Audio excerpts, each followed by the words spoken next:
All right, so we're here with new Purdue wide receiver commitment, Deion Burks. Deion, hey, thanks for joining us, man. I appreciate it. No problem. No problem. Most definitely.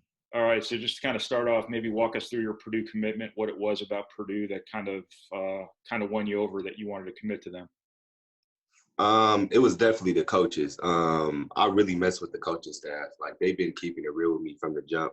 They actually wanted me to commit way earlier, but I told them how significant the May 13th day was, and Right, they respected my wishes and let that come true. right, right. For the people for the people who don't know, can you maybe tell us the story behind May 13th and its significance to you? Yeah, May 13th, 2016, my mom has passed away from asthma. And ever since that, I carried that with me, and that's been my motivation just to keep going on. And just yesterday, that's when I had to commit on the day that she passed to make it into more of a exciting, more thing than a sad day. Yeah, yeah. Pretty special day then, I would imagine. Very special. Yeah. So just um what was Purdue's kind of message to you all along in terms of what they like about you, why they wanted you, why they felt like they were a good fit for you, and vice versa? They felt I was very explosive and I like to attack the ball. They said my down the straight line speed was very good, and they said my film is really good, and they said they had a lot of good things to speak about me, and that's what really caught my eye too as well. But they wasn't just speaking about the football perspective. They got into a lot of academics and where they see me at, what else I could get into, the connections I could get with, and that really opened my eye more too. Right, right. What kind of defines you as a wide receiver? What do you feel like you do pretty well? And you know, what did Purdue really like about you there? They're pretty picky at wide receiver, I'm sure you know. Yes, yes, most definitely. But me as in me myself, I feel like I'm very explosive off the ball, and I could, Hmm. as a smaller receiver, I feel like I can high tech the ball like a 6 foot receiver could, or I can do a lot of things. I feel like I got good route running, good feet, I could catch. So I think altogether it's a complete package, but definitely could get better. Yeah. What do you see in Purdue that makes it so appealing to wide receivers?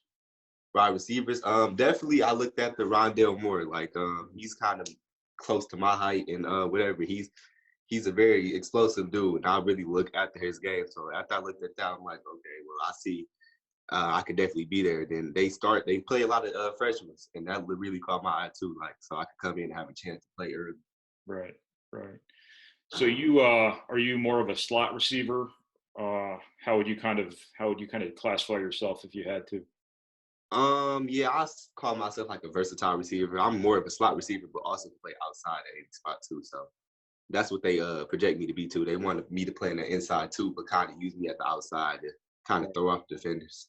right, right. Okay. Where do you feel like, or I should say, what do you feel like you do best right now? Like, what's kind of your thing? My thing, I would say definitely exploding off the ball and passing defenders as of right now, but that's only because get you so far. So as of right now, I've just been working on double moves, trying to get in DB's blind spot so I can be more better as a receiver. Right, right. Around. Where do you feel like your upside now as a player lies? What can you get better at? And what can you kind of become in a couple of years? It's always thing I could get better at.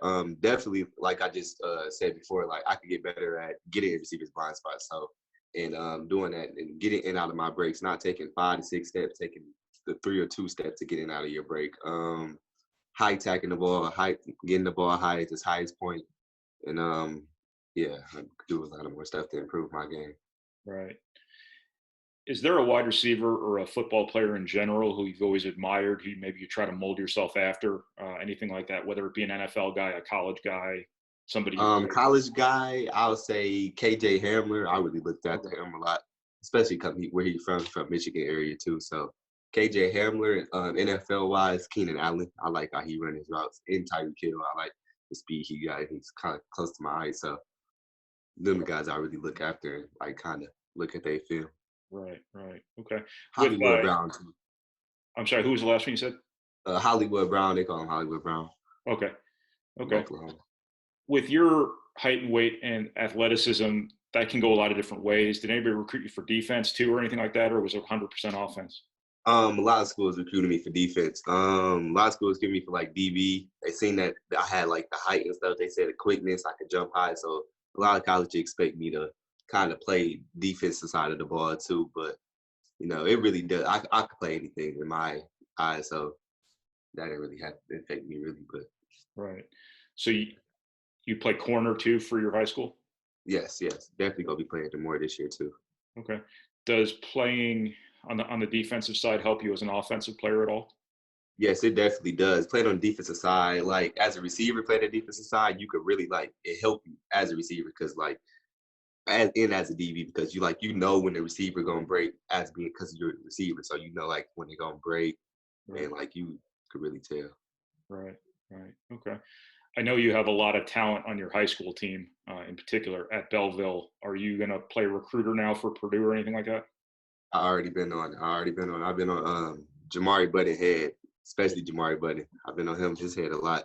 He definitely considered Purdue, but he got some other little tough offers. They've been recruiting him a lot too. Some good schools like Minnesota, Michigan State, Penn State. So, but I definitely been trying to get him to come to Purdue, and he trying to definitely learn my perspective, what I Yeah. want him, what they could project him to be, and what he could be at Purdue. So. Yeah.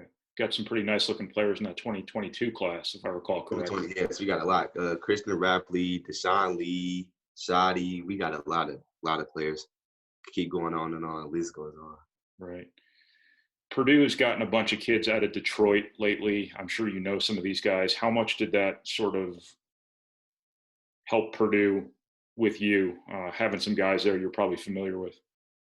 Yes, that really helped though, like in the process because due through all this like coronavirus stuff, I really couldn't visit as much as I wanted to. I only went down at one time. So asking them a lot of questions that I was already comfortable with because I already knew them kids. So I knew Malik Carr, I knew Marvin Grant, I knew Jalen Graham, I knew all of them. So I asked as many questions I could to get all my answers so I could hurry up and make that decision.